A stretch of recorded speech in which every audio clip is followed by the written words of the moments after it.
Happy day, everybody, and welcome back to Mortgage Talk and More. I am your host, Mark Hairston, and I'm very excited today to spend some time with a good friend of mine named John DeBello.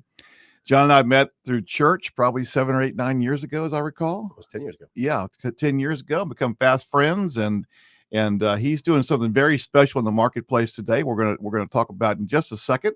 I'm going to introduce him.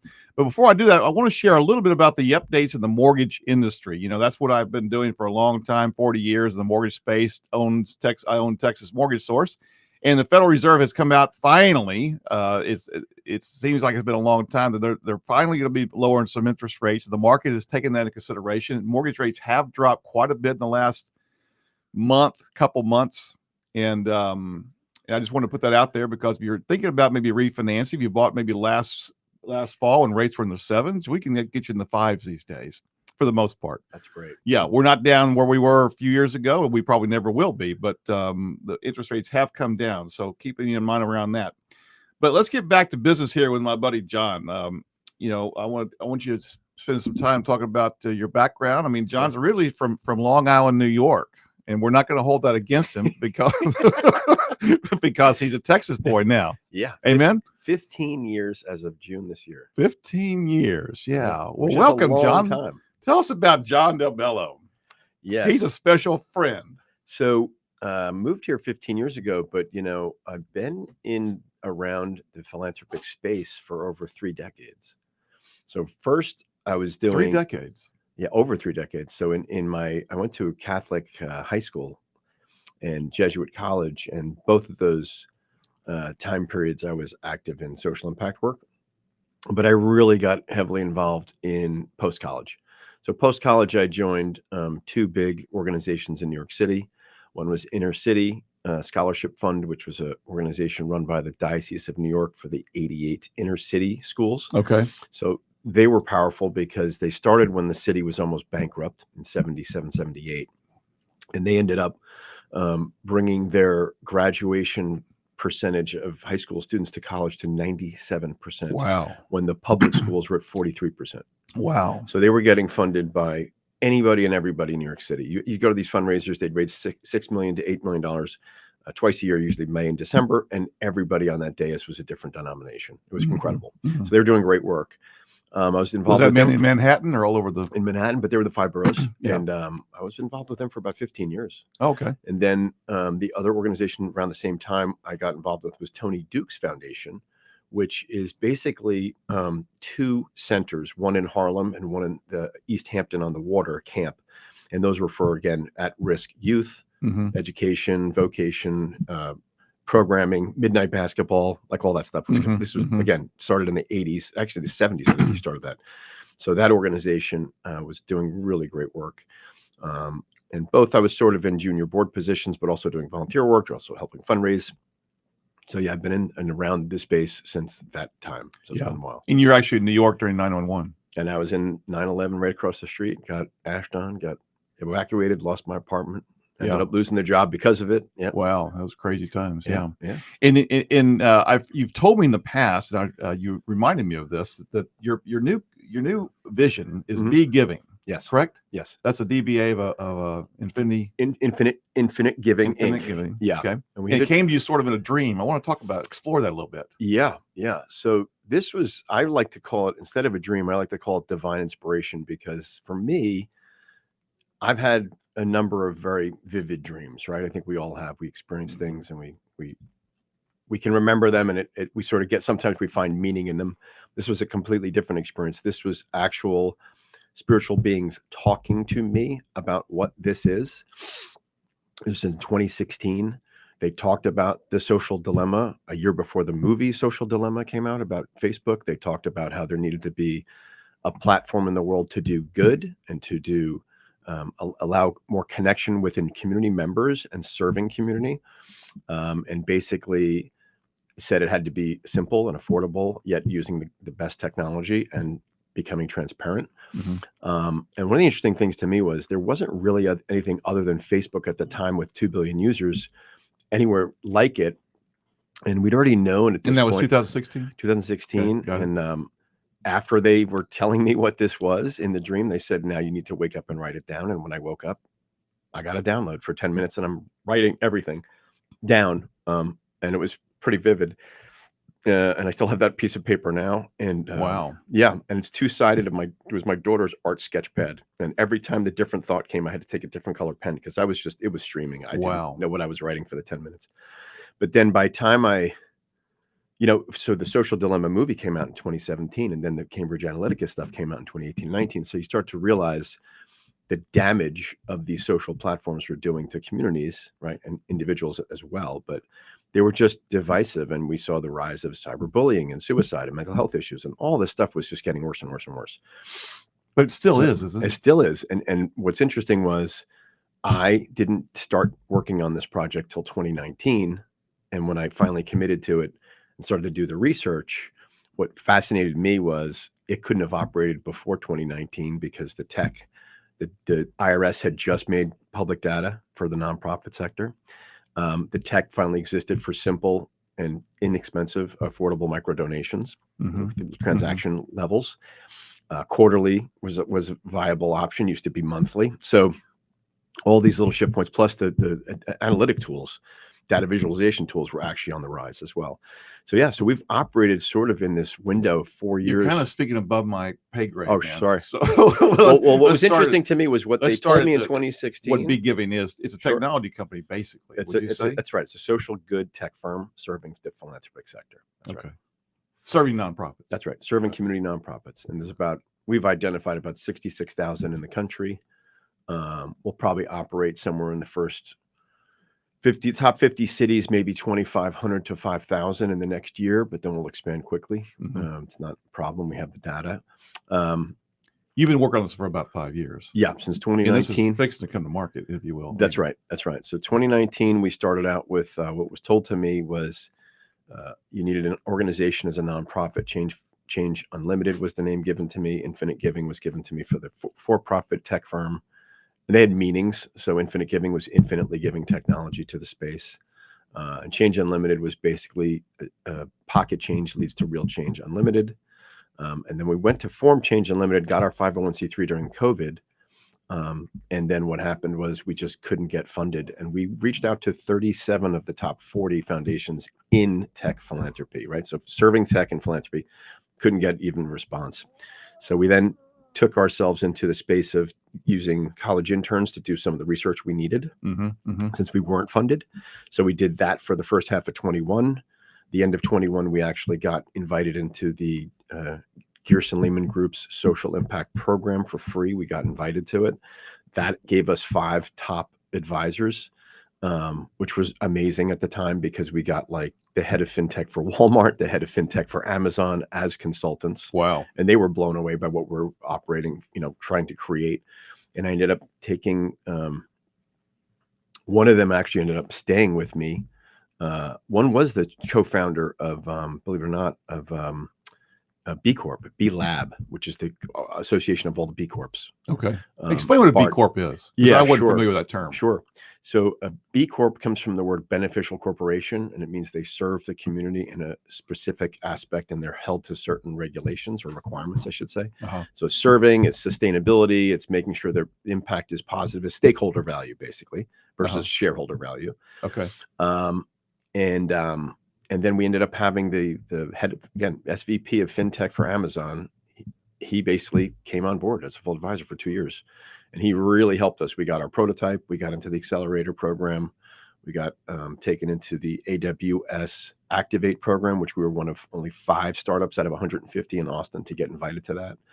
So then 22 was, great year, but difficult year. So great because we got into the accelerator, bad because the accelerator went bust right after we got out of it. So none of the 150 startups in it got introduced to any investors or anything out of it, really. But the benefit when the war started in February. So it was a difficult year to try to engage for money, financing. So we just focused on the product. And that's when we went from prototype to first iteration. So December 22, we actually went with a UT class from the McCombs Business School studying fintech. This is kind of in this entrepreneur school studying in fintech. And fintech is financial technology. okay. That's And what I so, assumed. But I yeah, want to and be clear. so they literally took our phone, or their phone, I mean, but our app on the phone, and they took it out into the world without anybody knowing what we were doing, and just said, "Would you use this?" And we had 95% of people not active in philanthropy want to use the app, Wow. and 85% of those in philanthropy want to use the app. That's so we cool. knew, That's okay, we're cool. onto something. So 23 was this sort of a wish-wash year. We had lost our key developer, who, by the way, was like the highest level security at the Department of Defense guy, like incredible talent, but he had a second baby and didn't really have a lot of time left to do a lot of the pro bono work he was doing for us. And again, we've been unfunded except for my own bootstrapping and one partner's bootstrapping until May last year, when we finally had a true CTO come on board who became took a much more close proximity to getting us to what we really needed to bring technology-wise to the application, both from the nonprofit side and the mobile side. And the reason that's important to understand for people is because we're actually the first to bring a social platform that's serving the community, unlike the Facebooks, the Instagrams, the TikToks, the Twitters. Got it. This is literally people activating in unison, between nonprofits at the community level and participants. So yeah, let's get in the weeds a little bit about how it works. Sure. Because your technology is special and you've created something that's different, like you said, than anybody else. That's right. But I want to explain it a little bit clearly so I can get it better. Yep. And our listeners can too. So imagine that it's a social platform that anybody can join and sign up. We only charge you $1 a quarter because we need to have some revenue stream on the app. We're not selling ads. We're not giving away your data. Everything is private. Everything is protected. So it's really important for us to understand that model is about not giving your privacy away, not selling your data, not doing anything. Like Facebook. That's right. Or Instagram. Or that's right. Yeah. And that model works because if we charge them $4 a year, they can actually get that back the second year by getting other people on the platform. So for every 5 people you get, you save $1. Okay. So if 1 year you get on our app and you get 20 of your friends on the app, it's free the next year for you. Yeah. The other side is and that's a mobile app. So that's going to be in the Google and Apple stores in September. We're releasing that. Okay. And then the nonprofit side is a desktop SaaS product. So it's made super simple for them. We literally tested it, and 14 and 15-year-olds can use this app. That's how easy the platform, I should say. That's how easy it is for nonprofits. That's the question. Yeah. So what we identified early on was it all had to be not only super simple, but one touch. So they want to add a media, right? So add a video they already have, add a still image they already have, one touch. They want to announce a fundraiser, one touch. They want to do announce when they need volunteers, one touch. All their board members can have access to these tools. We also give insights to everybody. So whether you're a participant and choosing to say, hey, I want to be a volunteer for this mental health, or let's say it's a volunteer for an animal shelter.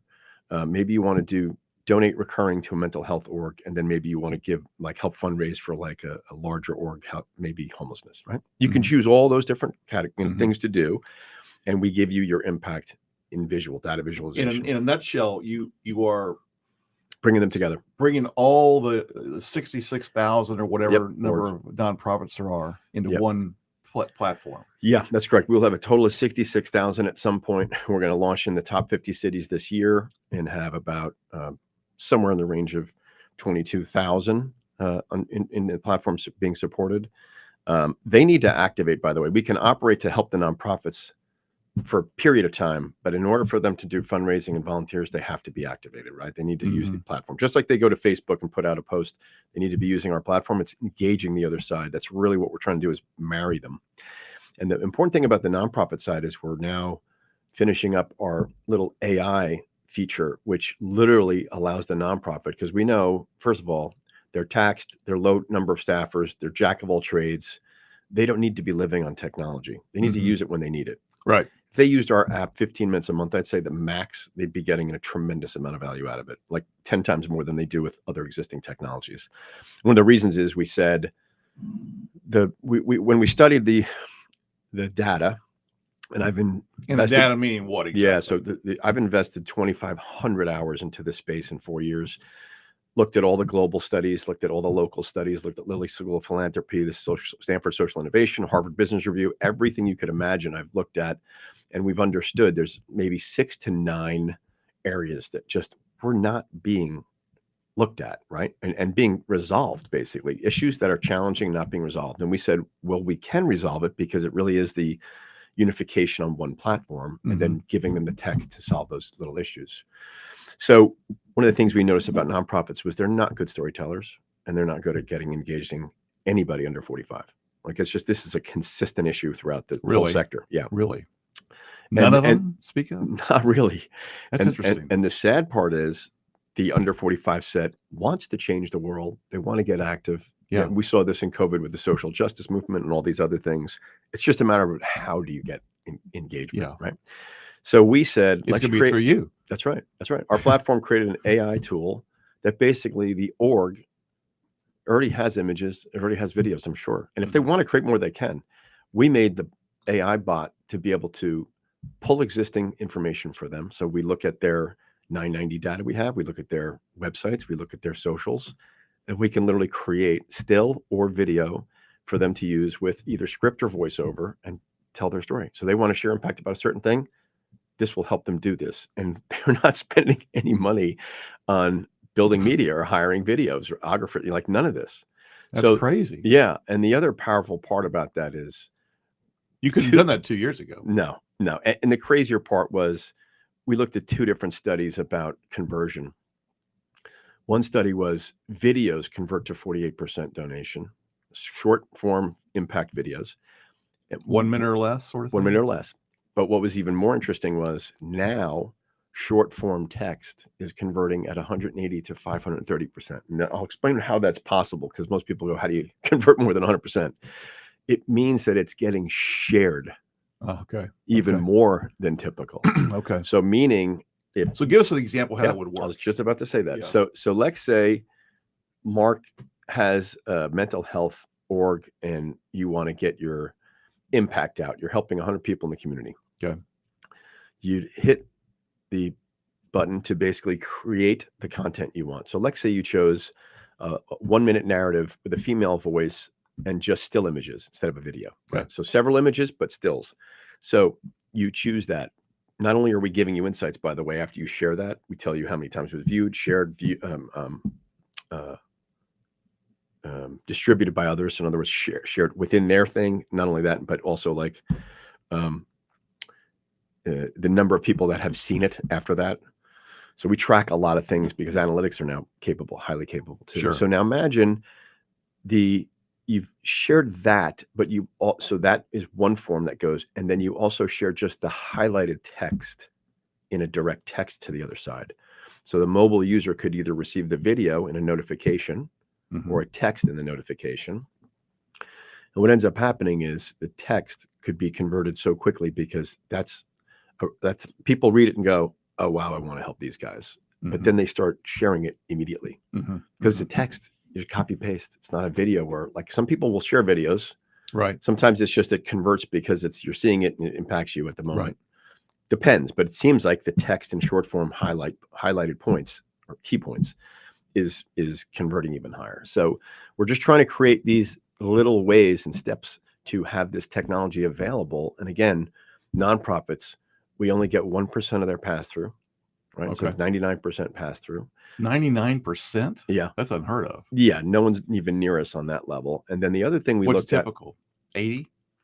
So your average charitable giving platform, which again, if I could just determine this factor so people understand, there's either charitable giving platforms or there's SaaS products, selling products, enterprise products to nonprofits. Nobody's married them in a social platform. We're the first to do this. So for them, we charge an onboarding fee because we need to onboard and we need to cover our expense of doing this. A fee to the nonprofit. To nonprofit. So what we decided was, again, this is kind of interesting, but what came to me was it should just be a tithing, right? Because we know that most nonprofits are not going to use the technology unless they pay for it. If it's free, they sort of go, oh, it's free. Maybe I'll use it at some point.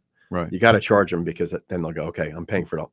But we decided we wanted to just make it really easy.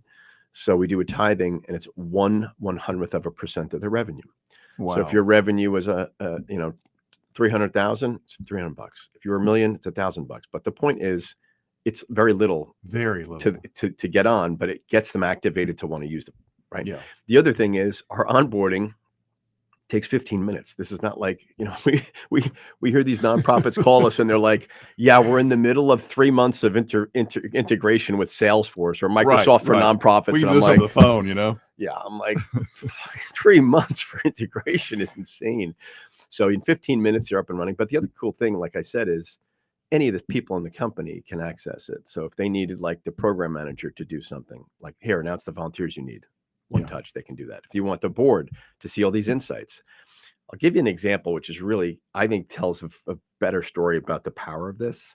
So we're giving data to the nonprofits, just like we're giving information and data to the users.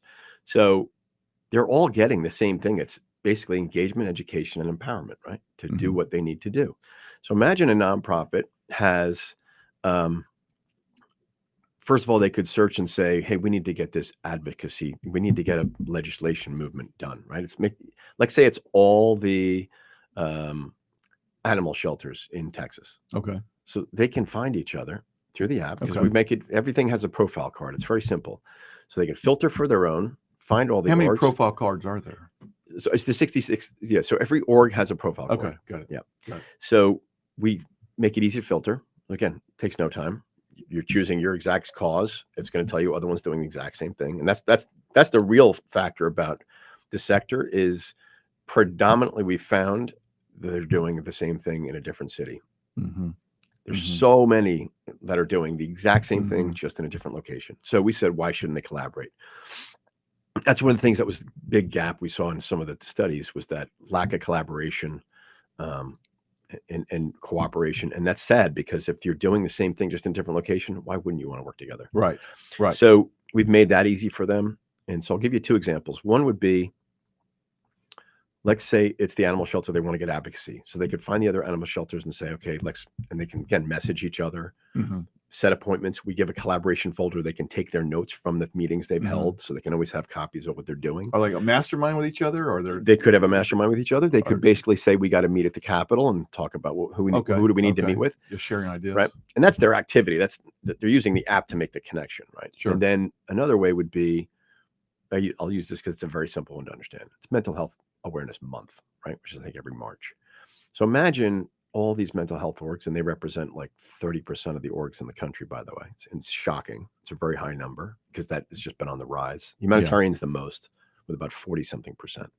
So imagine all these different orgs go on and they go, man, let's do like one video for the mental health awareness month, right? So now they can pool their ideas, use our tool, create the video, all have the video, didn't spend any money on the video. Right. And they can have it in all their different markets. It's awesome. Yeah. Yeah. So all of a sudden that becomes a massive tool for them to use. Another way to use it is, let's say you're an org and you're at $400,000 a year. You're doing good work. You you can scale and increase the scope of your work in your community. You just don't know how, right? You're bored and you are having these meetings on a monthly basis and you're going strategizing. Well, our tool is like, go search all the orgs doing the same work and find the ones that are at $1 million and then go. What are they doing? Right. Right. How did they scale up? Now for the public. Yeah. Let's talk about that. Let's say I want to donate $100 a month or $200 a month. Yep. And what's the advantage of that going through your platform as opposed to just going to the nonprofit directly? Yeah. Great point. So first of all, I want to explain, we're not doing a couple minutes. Yeah, no problem. We're not doing monthly. We're going to do quarterly, and I'll tell you why. Yeah, I'll tell you why. When we came to our $4 a year fee for the user, we found that by doing quarterly, you allowed more people to participate at lower levels. So you can get a lot more people at the $5, $6, $9, $10, $15 level. And to your point, you could do $100 for sure. It's not, we don't limit you. We have an open-ended amount if you wanted to do 100 every quarter. But here's the difference. That money goes through and you can, again, align it to different things. So this is another fact nobody knows. It's kind of shocking, but your average participant in philanthropy helps between 4 and 6 orgs a year. That's a known number in the people who study the sector know this. Most nonprofits do not. They're very competitive. They think, oh, I need to own Mark Hairston from my org. Right. They do not need to own you. Right. You can support them and support whoever else your heart. Sure. Right. That's what philanthropy is about. Follow your heart. So we will let you activate in any way you want. If you want to just do volunteer for this one and $100 a quarter for that one, or maybe just help like organize a fundraiser for another org, you can do these things. Mm-hmm. And the power of that is we're letting you choose how you want to have your impact. Mm-hmm. Right. And so you're getting insights into that from your activities. So we know if you were volunteering, you spent this many hours volunteering. If you did quarterly, we know this is the amount you did, and we track your contributions. So you see that as well. Sure. So we're very transparent. transparent. For $100 a quarter, you can do $50 here, $50 here, $10 here, whatever. Right. That's right. Okay. And the other cool thing about it is, so everybody will uniquely have their own experience when they use the app. Right. It's not the same experience for everybody because everybody's going to activate differently. Mm-hmm. So you might have some young people, all they do is volunteer for a year. That's great. We're activating them. Sure. You might have people in their late 20s or early 30s, and they're, to your point, going quarterly. Maybe they do $15, $20 quarterly. Maybe they're helping 2 or 3 orgs, right? And volunteering for another one. But, maybe if you are in your late 30s or 40s, and to your point, you might want to give $100 a quarter and help 6 different orgs. Right. Right. I mean, this is the way we want to make it so whatever they want to do, they can. Yeah. Super simple. The other thing, have it your way, like Burger King. Yeah, exactly. Exactly. I'll tell you the other powerful component of this, which man, I hate to say it, but we are out of time. Oh, we are. Dude. Yeah. Can I just add this one quickie? Yeah, we got 50 seconds. Okay, so hurry. 85 trillion will pass in wealth transfer in the next 15 years, and if we 85 trillion. And if we don't activate the younger generation, a lot of that money will not come back into the social impact space. Well, it will now with you. Yeah. I mean, I can't thank you enough. I didn't cover hardly any questions, man, but I learned so much, and I've been around this thing for a few years now. So we'll got to do it again. Thank you. I appreciate it. Yes, I love sir. it. Appreciate your time. Enjoyed it thoroughly. All right. That was good.